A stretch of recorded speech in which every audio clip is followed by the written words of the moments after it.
Hisia sio maamuzi. Usiruhusu mara kwa mara kuendeshwa na hisia. Endeshwa na maamuzi. Na mpaka tunayaita maamuzi ni kiwango cha juu cha tafakari kwa kina. Ni kiwango cha juu cha hitimisho la kile ambacho unataka kufanya au kutenda. Kwa mfano, kumsamehe mtu.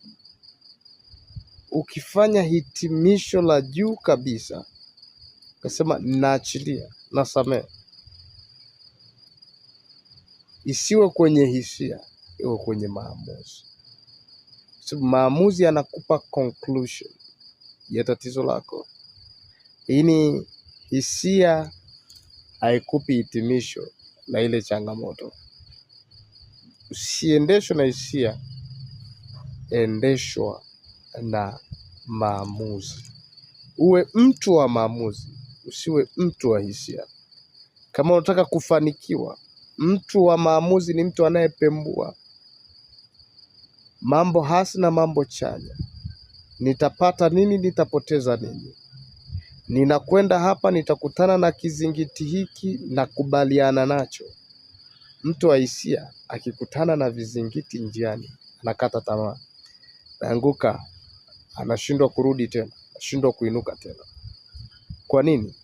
Hisia. Usiingie kwenye biashara kwa hisia, ingia kwa maamuzi. Usiingie kwenye ndoa kwa hisia, ingia kwa maamuzi. Yaani unaamua kuwa mke wa mtu. Maana umekubali kutawaliwa, umekubali kuwa chini ya mwanamume.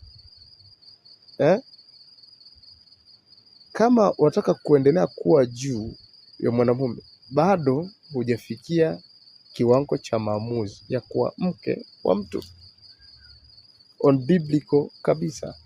Kwamba mumeo ni bwana ndani ya nyumba, na sio sweet, sio chocolate, sio baby. Mume wako ni Lord, ni bwana kwako. Sasa kama hujafikia kiwango cha maamuzi, ukawa unaenda na hisia, kuna mahali utafeli, kuna mahali utakwama, kuna mahali kanuni zitakataa. Sasa zikikataa, ndipo tunapoleta